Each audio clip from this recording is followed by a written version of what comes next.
Alrighty, so the President of the United States is in supremely hot water after he calls a bunch of countries bleep holes and then suggests that people shouldn't immigrate from there to here. We will explain what the controversy is about from every possible angle. Plus, we've got the mailbag, and the media have decided that they don't actually have to use bleeps anymore. They're just going to say straight out holes. So we'll talk about all those things. I'm Ben Shapiro. This is The Ben Shapiro Show.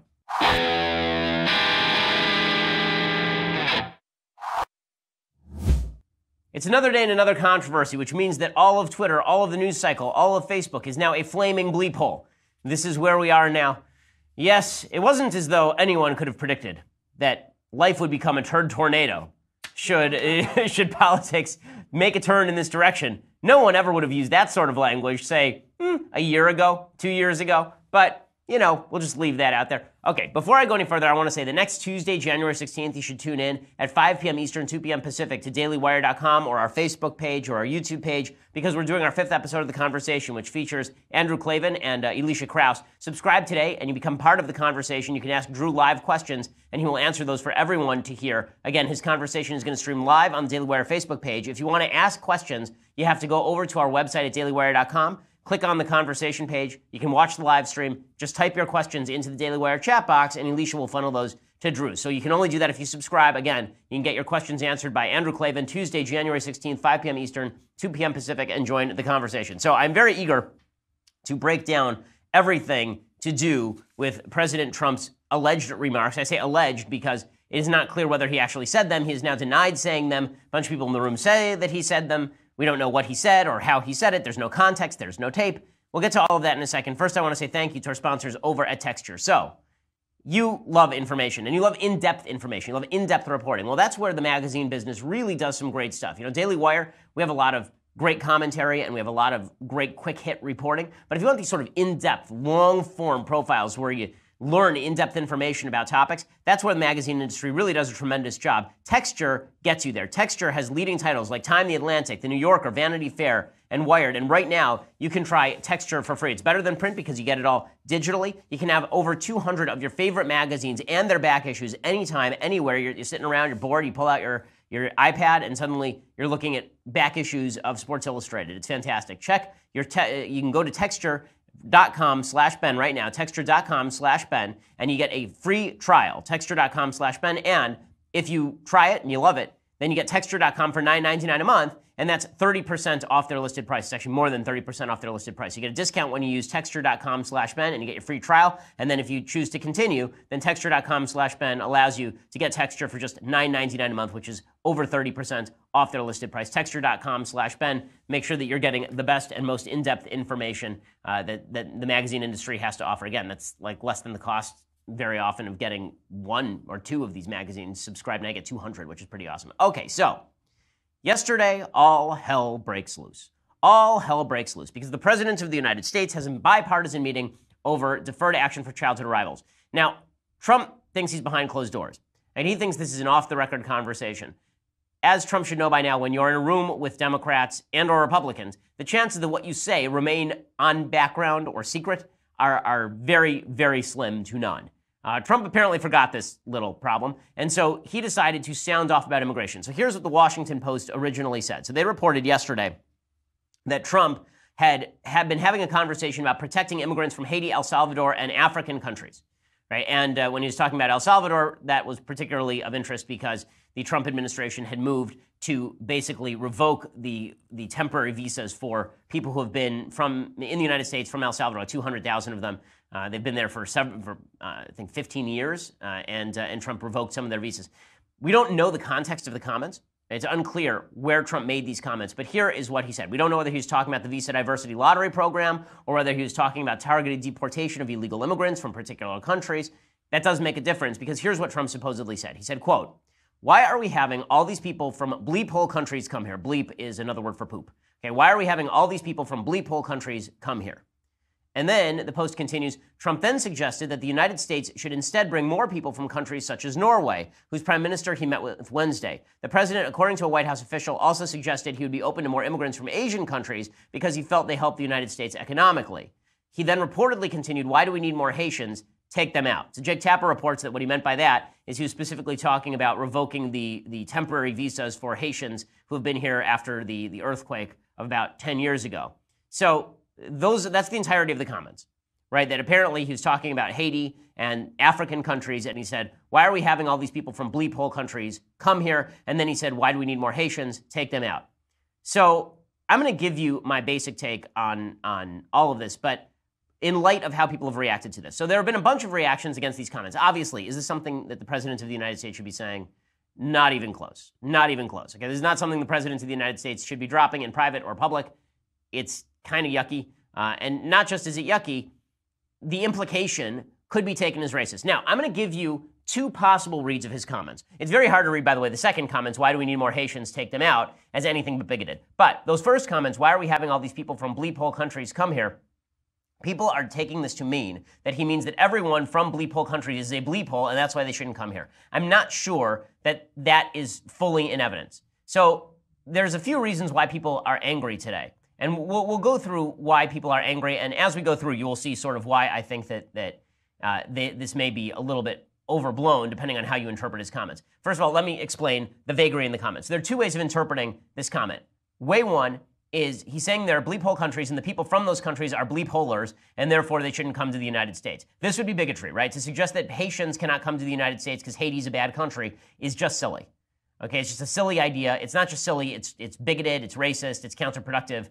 A huge number of Haitian immigrants come to the United States and get college degrees. I believe that the statistic is something like for new African immigrants, for countries, Haiti's not in Africa, but for African immigrants, the number of people who come to the United States and get college degrees is actually higher than the American population at large.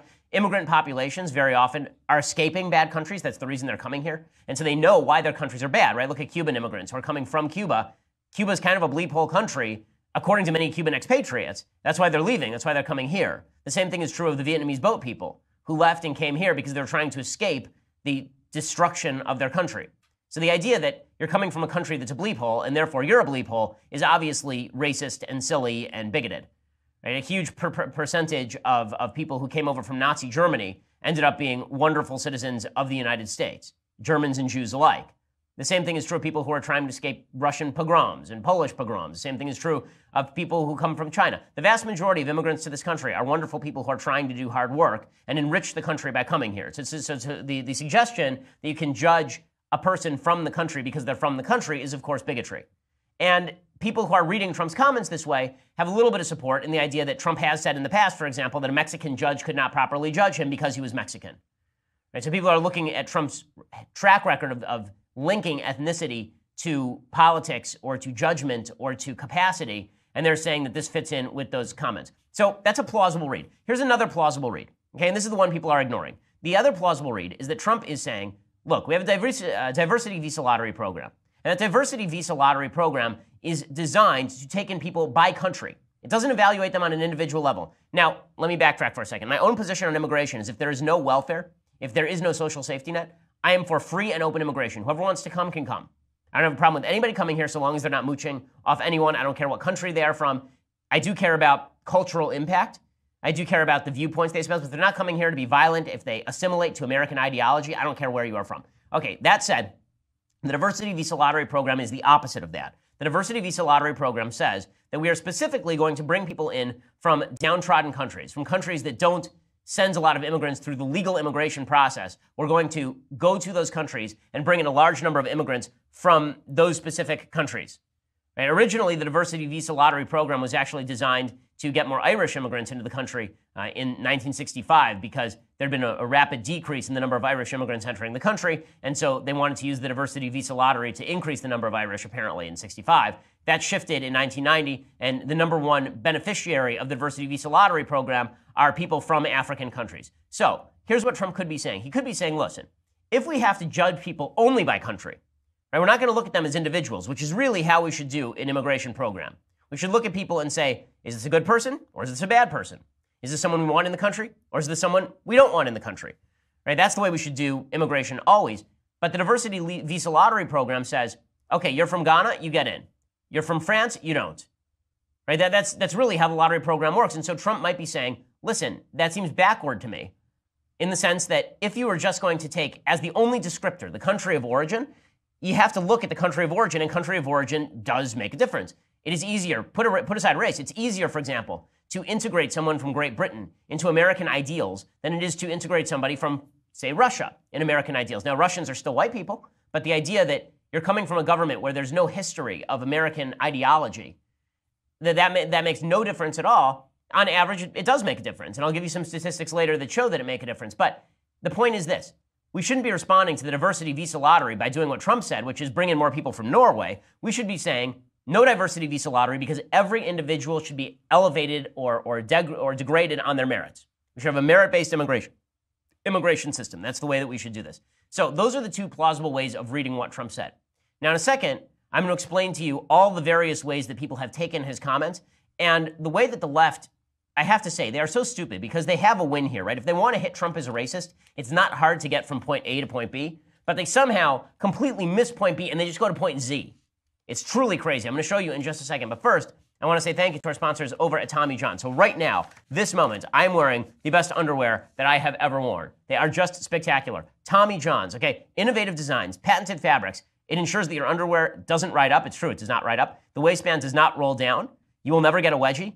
You don't have to, it's really comfortable, it's stretchable, you never have to adjust. It's like these underwear are truly magnificent, and they have some unique design features that are quite convenient and wonderful. So check out Tommy John's, okay? I've tried a bunch of different underwear brands, and this one is the best, okay? Tommy John, I can say, even if they were not an advertiser, I would be saying this. Tommy John's is the best. They've taken their comfort expertise, they've applied it to the rest of your apparel as well, so you can get undershirts that stay tucked, socks that don't fall down, second skin tees that are really, really soft, and a choice of smart fabrics for every situation or outfit.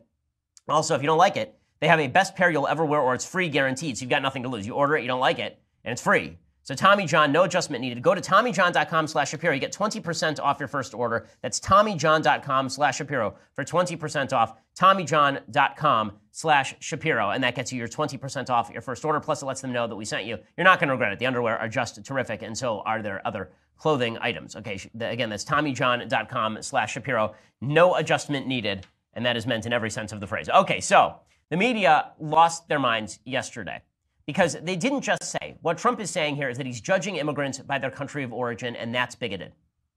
There you'd have a pretty solid argument, right? You'd have a solid argument. Now, as I say, Trump could say, listen, I wasn't saying that you're judging people by their country of origin. I'm saying that if you are going to judge people by their country of origin, as the diversity visa lottery suggests, then you do have to look at the difference between the cultures of Great Britain and the cultures of, say, Russia or Spain or Greece or any other country, right? You're going to have a hierarchy of countries from which it is most likely that people are going to be easily able to assimilate. That doesn't seem completely unreasonable to me. And Trump could even say, if you look at that Washington Post story, I say as much, right? I say I want more Asian immigrants, meaning from places like South Korea, which has a very westernized country, as opposed to say Ivory Coast, right? There are certain countries where integration is going to be easier. And then you would have to provide some statistics to prove it. And we'll talk about the statistics in a little while. But that is not what the media are going nuts over. So the media have gone nuts over a few different things here. The first thing they've gone nuts over is the actual vulgarity that Trump said the word bleep hole. Now, number one, Trump said the word bleep hole behind closed doors. And I find it a little bit ridiculous that everybody in the media is saying, how dare Trump say that there are countries that are bleep holes? I've sat with a lot of these members of the media. They will call red states bleep holes. They will call their apartment a bleep hole. They will suggest that that the recycling center 2 blocks from their house is a bleep hole. The idea that you can't say the word bleep hole, that suddenly they're very offended by this, is belied by the fact that they then went on TV and decided to say the actual word bleep hole, but not bleeping it, over and over and over. So Jim Acosta went nuts yesterday, and he just decided to say bleep hole 1,000 times in a row. Again, I don't know what editorial standard is here. I know NPR has now said that they're not going to bleep it out. They're going to say shh hole, right? They're not actually going to bleep it out. They're going to say the entire word. Now, what's amazing about this is, of course, this is not the first time in American politics that people have cursed before. Before I get to the media going crazy over this, first, I want to show you, okay? You remember when Joe Biden, it was a big headline. Joe Biden said to Barack Obama that when Obamacare passed, he said on an open mic that this is a big effing deal. Flashback, okay? Here's Biden saying that. Ladies and gentlemen, the President of the United States of America, Barack Obama.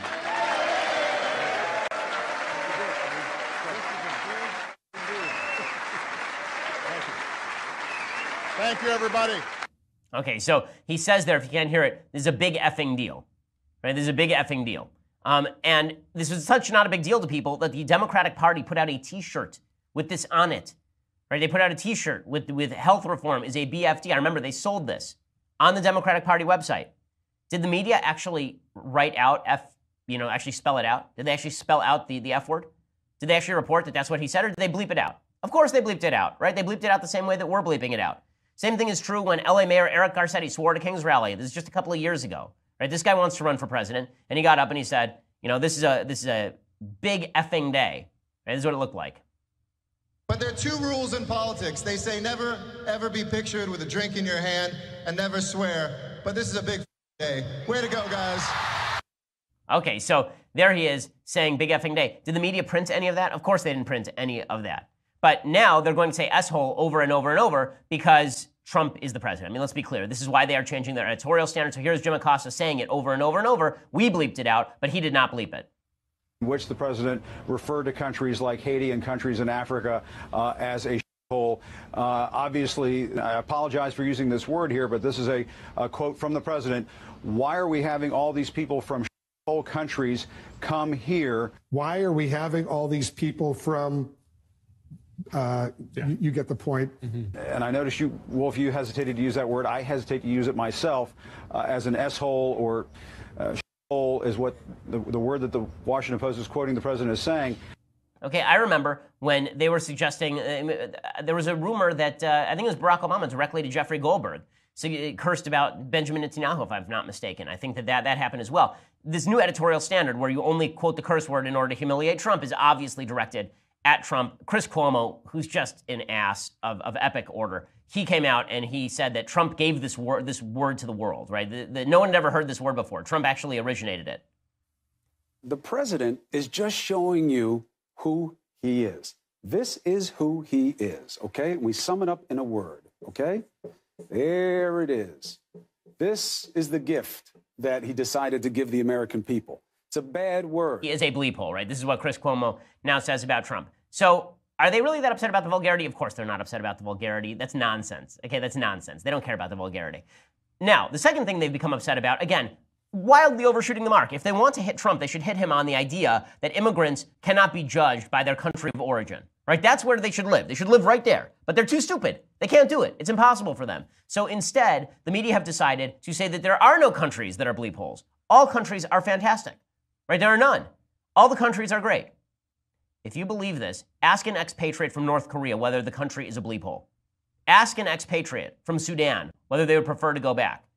I mean, only the left could be this stupid. Seriously, you have to be a moron to fall into this particular trap, saying that there's no such thing as a bleep hole country. But Rich Lowry of National Review, he humiliated Joan Walsh, a CNN contributor, yesterday on the network, specifically asking her, like, you're saying that some countries are not bleep holes. Would you rather live in Haiti with its average income GDP, its average annual GDP per capita at $730 a year, its average life expectancy at 63, its literacy rate at 61%. Would you rather live there or Norway, where the average income is $62,000 a year? And watch Joan Walsh try to run screaming from this question with her hair on fire. You know, you're really contradicting what the administration has already said. They have said the reason that they're ending these protections for Haitians and for Salvadorans specifically is that those countries are no longer basket cases and they can go back. Now, so you can't really have it both ways. You're contradicting yourself then. So if you say they shouldn't go back because they're so dangerous or so violent, which is a left position, you're saying they are basket cases. I don't have a left position. They're supposed to be temporary protected status. Both countries have a lot of problems. And a lot of these people have lived here 10, 12, 17 years. They haven't caused trouble. Would you rather live in Norway or Haiti? I didn't actually interrupt you. I don't know. I don't know. I haven't been to either place. Why are you interrupting me? Why are you interrupting me? No, like, come on. I don't know. Of course she knows. Are you kidding? Joan Walsh probably wants to move to Norway now. Like, that's absurd. It's absurd. And she's not the only one doing this. The worst, of course, is Stephen Colbert. So Stephen Colbert last night goes on his show, and this is clip 17, and he explains that there are no bleep hole countries except the United States. We're the only one because Trump is president. This afternoon, he was meeting with lawmakers to discuss immigration policy. Several of these lawmakers suggested lifting restrictions for immigrants from Haiti, El Salvador, and various African countries. Trump reportedly said, why are we having all these people from whole countries come here? Wow. Sir, they're not whole countries. For one, Donald Trump isn't their president. Okay, stop it right there. The idea that this is going to win Democrats' elections, are they insane? This is going to be their pitch? That Haiti's not a bleep hole, but the United States is a bleep hole because Trump is president? Like, what? I don't. This logic escapes me. Again, there's plenty of ways to hit Trump over these comments and plenty of reason to do so. But to live in the nobody's a bleep hole country except for the United States, I mean, good luck with that one. Good luck with that one. Also, there is something a little bit contradictory about the idea that people have to escape bad countries to come here, but we won't label the country bad in the first place, right? So Anderson Cooper yesterday talks about how he's been to Haiti and he's helping Haitian children. This is, it's a great story, but I'm wondering, if Anderson Cooper is making the case that people from Haiti are wonderful, that's fine. But if he's making the case that Haiti is not a bleep hole country, in the sort of common parlance, that it's not a crappy place to live. I mean, obviously it is a crappy place to live, and Anderson Cooper is telling you a story about how crappy a place it is to live. Here he is. I was there when a young girl named B, who'd been trapped in rubble for nearly a day, was rescued by people who had no heavy equipment. They just had their God-given strength and their determination and their courage. I was there when a 5-year-old boy named Monley was rescued after being buried for more than 7 days. Do you know what strength it takes to survive on rainwater buried under concrete? A 5-year-old boy buried for 7 days. Haitians slap your hand hard when they shake it. They look you in the eye. They don't blink. They stand tall, and they have dignity. It's a dignity many in this White House could learn from. It's a dignity. I totally agree with everything that he's saying about Haitians. I know a lot of Haitians who are just wonderful, wonderful people. People who immigrate to this country, by and large, are wonderful people who are coming to make the country better. But if your argument is that Haiti is a great country, Haiti is not a great place to live. Okay, you just talked about a kid who was buried for 7 days under rubble. That doesn't happen in the United States. We don't get that in the United States on a regular basis. We don't have tens of thousands of people who are buried under rubble when an earthquake happens. Because America is a better place to live than Haiti. America is a better country than Haiti. Okay, and I mean that by government. It's a better governed country. And I mean that in terms of whatever cultural attributes lead to a bad governance there. That's not to suggest people can't come from Haiti and be wonderful American citizens. They can. But to suggest there are no differences between countries is just silly. It's just silly. And that's why I'm so bewildered by the tack that the media have chosen to take here. Now, in a second, I'm going to explain where the media are on more solid ground and how they are universal in their condemnation and where there's a possible read that is a little more vague than the one that they are espousing in just a second. First, I want to say thank you to our sponsors over at Legacy Box. So, you're looking to preserve your memories, right? You're looking to preserve all of those old family memories. You've got all of these old family videos. You've never looked at them in 30 years. They're just sitting out there in your garage gathering mold. It's time for you to grab all that stuff and send it to my friends over at Legacy Box, right? You grab all that stuff, you send it over to Legacy Box, and what they do is they convert all of it to a DVD or thumb drive ready to watch and share and relive. We've done some of this with the Shapiro materials. It makes for a fantastic gift, particularly Father's Day or Mother's Day. Makes a great Valentine's Day gift. Again, you're preserving all those old memories, and instead of you having to schlep around tons of boxes, instead, now you get to bring a DVD or a thumb drive. If there's, God forbid, some sort of natural disaster, a fire in your house, there's some reason you have to leave your house, you're moving, it makes it a lot easier to grab a thumb drive than to put a bunch of photo albums in your car. That's what it's for. 2018 is the year you preserve your family's legacy. That's what Legacy Box is. And for a limited time right now, you save 40% at legacybox.com/Ben. Get started for just $45 right now at legacybox.com/Ben. Legacybox.com/Ben. When you use the /Ben, you save 40%. This is just a fantastic, fantastic service. I have long suggested that people need to preserve their memories because once those memories are gone, there's no one there to relive them with you. You need to go out and preserve your memories today. That's what Legacy Box is for. Legacybox.com/Ben. Again, that's legacybox.com/Ben. Save 40% and get started for $45. Okay, so now we get to the root of the matter. People who are suggesting that Trump is a racist. So the list of people in media who are saying that Trump is racist for saying this it's endless, right? It's a very, very long list. So here's just a quick montage of everybody in the media suggesting that President Trump is obviously a racist for the stuff that he said. The President of the United States is racist. If it's accurate, it confirms what I've said on this show before. Donald Trump is a bigot. Yes, he speaks in a racist way. It just shows that, the president has racist views. Let's be real clear. This is the most racist, bigoted pattern of comments that we've heard a president make. But it doesn't make what he said any less ignorant or any less racist. Not racial, not racially charged, racist. Let's not kid ourselves. This remark by the President of the United States smacks of blatant racism, the most odious and insidious racism masquerading poorly as immigration policy. This is ignorance.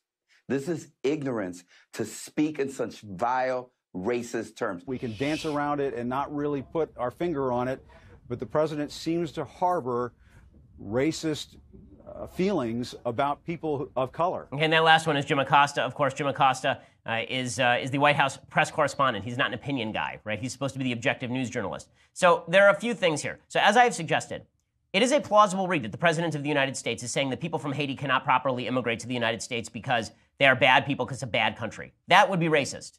Okay, that would be racist. It would be stupid. To say that he harbors, feelings of animosity for people of color as a whole, I think would be a little bit too broad, considering that in the same article it says that he wants more people to come in from countries like South Korea. That's full of Asian people who are not white. But that said, yes, this is I'm not going to pretend it's not a plausible read. It is a plausible read.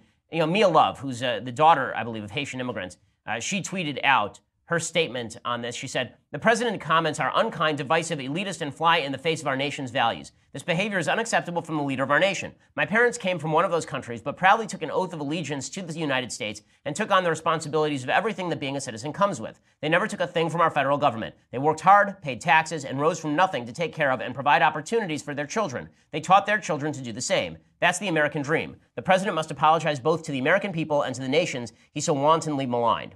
Okay, so I think that this is a perfect statement. Honestly, I think that what Mia Love says here is essentially correct. You come here, you work hard, you play by the rules, you assimilate, you get involved in the American dream.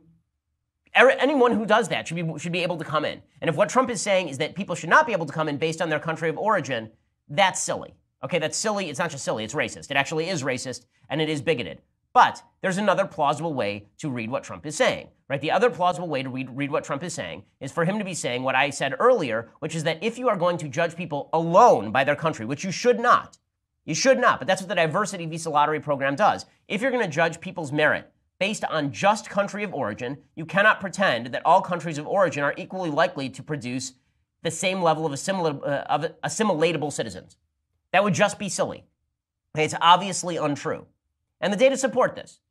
Right? There's a study from the Institute for the Study of Labor, December 2009. Ruth Uwaifo Oyelere of Georgia Institute of Technology and Maharuf Oyelala, the University of Vermont. And here are their findings. Okay, their findings are, although immigrants from South America, Canada, Oceania, and Europe use any form of welfare at the same rate as U.S.-born immigrants from Asia, Africa, Central America, and U.S. protectorates, those ones use welfare more. So if you're an immigrant from Asia, Africa, Central America, or U.S. protectorates, you use welfare more. And then they actually analyzed to see whether this was just based on the level of poverty that people are when they come over to the United States, if it's based on family size.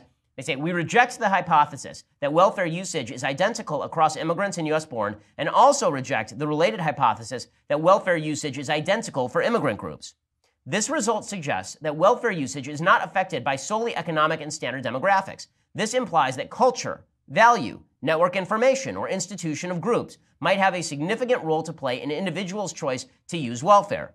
Culture, values, network information, and institutional background were not controlled for in our probability model and may explain the differential welfare usage across group despite controlling for the standard economic and demographic variables that should predict welfare usage. Birthplace matters for welfare usage in the U.S. This is their conclusion. Birthplace matters for welfare usage in the U.S. Now, that's not, again, to imply that where you were born means that inevitably you're going to use welfare. That's silly and racist. It doesn't mean that as individuals we can judge you based on your country of origin. It does mean that if you are going to say, we get to now take in 10,000 immigrants, those 10,000 immigrants are either going to come from South Korea or they're going to come from Russia, right? An Asian country, or they're going to come from with a history of Western civilization, or Russia, where there is very little history of Westernization, right? Which one are you going to choose? And you can only choose one. You're just going to do it based on the country description. Then you would probably say, I'd want the South Korean citizens and not necessarily the Russian citizens if you were going to create a hierarchy of people who are able to assimilate easily in the United States. That's not a rip on individual Russians.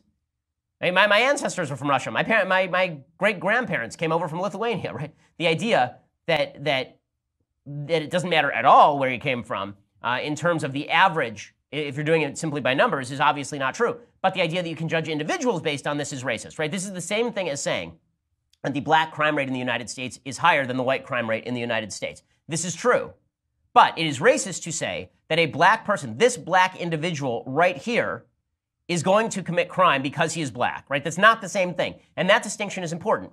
You can say that on average, people who come from sub-Saharan African countries are going to have a tougher time integrating and assimilating into the United States than people coming from Great Britain. But that's not racist. But it is racist to say this particular person from Sudan cannot assimilate because they're from Sudan. That's racist, okay? So that distinction makes a difference. And I don't know that Trump knows enough to actually make that distinction. I don't know if he does. Maybe he doesn't. I mean, the implication, as I've said before, his history shows that he said stuff like a Mexican judge, meaning a judge who is descended from Mexican parents, right, can't properly judge his case because they're Mexican. Like, there are cases where Trump has sounded really bad and racist. And if you read these comments in the context of those comments, it's hard to avoid the conclusion the media want you to draw. But I would like more evidence on what actually happened in this conversation, because all I'm hearing is secondhand. I don't have a full transcript in front of me, and I am shy of jumping on the media's account of a secondhand conversation that was being relayed by Democrats. I think that to do that would be unfair. I hope that I would hold the same standard for the Obama administration or for any other politician, for that matter. So, again, should Trump have said this? No. Should he clarify what he meant? Absolutely. Should he walk it back as much as he can? He absolutely should.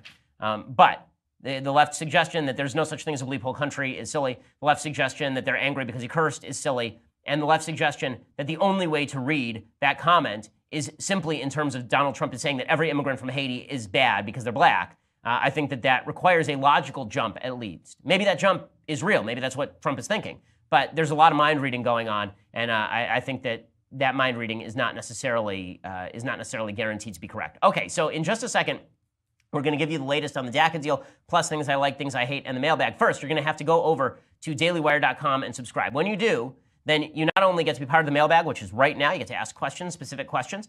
You also get to see the rest of the show live. You get to see the rest of Klavan's show live and Knowles' show live, and you get to be part of the conversation, which is happening with Andrew Klavan on Tuesday, the 16th, 5 p.m. Eastern, 2 p.m. Pacific. Ask Drew questions live in the Daily Wire chat room when you become a subscriber to Daily Wire, $9.99 a month, $99 a year. You get the annual subscription, including this, the very greatest in beverage vessels, the leftist tears, hot or cold mug, which is just overflowing these days for a variety of reasons, both good and bad.